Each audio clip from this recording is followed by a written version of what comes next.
money politik ya, politik Iya. uang itu kan kalau tadi kan modus-modus begitu kan pas hari hanya gitu kan. Kalau yang sebelumnya itu kan biasanya selain soal policy misalkan soal seperti bansos gitu. Kalau untuk money politik yang sudah dilakukan para kandidat begini tuh masih masif perkiraan. Masif. Masih ada nggak sih Mbak? Masih ada. Saya Itu tuh bantu Atau mungkin ya. karena mungkin karena kita di kota kali ya, mungkin Iya ya. betul. Sampai ada yang di medsos itu saya nungguin serangan fajar kok nggak ada gitu kan. Malah yang viral KPPS. Bangga jadi KPPS langsung sombong abdi hidupnya. negara gitu ya. Sehari gitu. digaji 1,2 juta gitu kan. Nah, kerjanya berapa hari ditanya gitu. Satu hari. Gimana tuh money politik? Jadi gini, kebetulan saya bantu beberapa Bawaslu di daerah menangani kasus dugaan politik uang. Modus mereka itu misalnya dengan kan di dalam pemilu itu mereka boleh kasih bahan kampanye. Salah satunya itu yang dibolehkan adalah alat makan minum. Sebenarnya bahan kampanye itu kan memorabilia ya, souvenir gitu ya. Di luar negeri juga biasa kaos, topi. Itu boleh, harganya nggak boleh lebih dari 100.000. Oh, saya dapat kopi misalkan. Sebenarnya kalau kopi itu hitungannya makan minum. Oh, makan minum. Nah, minum boleh. kan karena dia diseduh susu. Minum susu silakan. Ya, jadi kembali ke topik. Nah, ada yang mengakali alat makan minum itu diganti dengan rice cooker, dispenser, teflon, sesuatu yang nggak logis ya. Dan itu kan harganya di atas 100.000.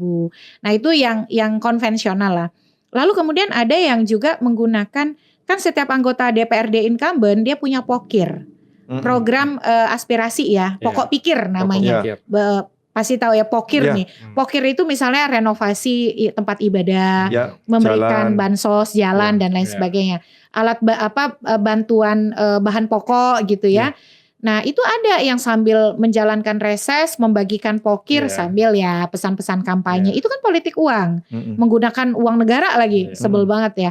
Nah, ada juga ya. Itu ada di jalan rumah saya tuh. Nah, ada yang bahkan mungkin dia terlalu terbawa suasana ya. Kalau bisa mengumpulkan 100 suara dari daerah ini, saya akan tambah bantuan untuk majelis taklim 10 juta. Itu juga ada.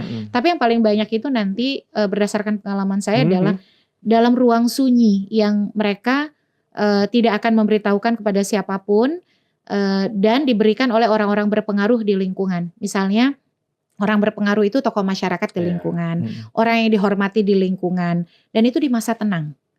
Jadi 3 hari masa tenang nanti. Ya, masa tenang yang tidak tenang.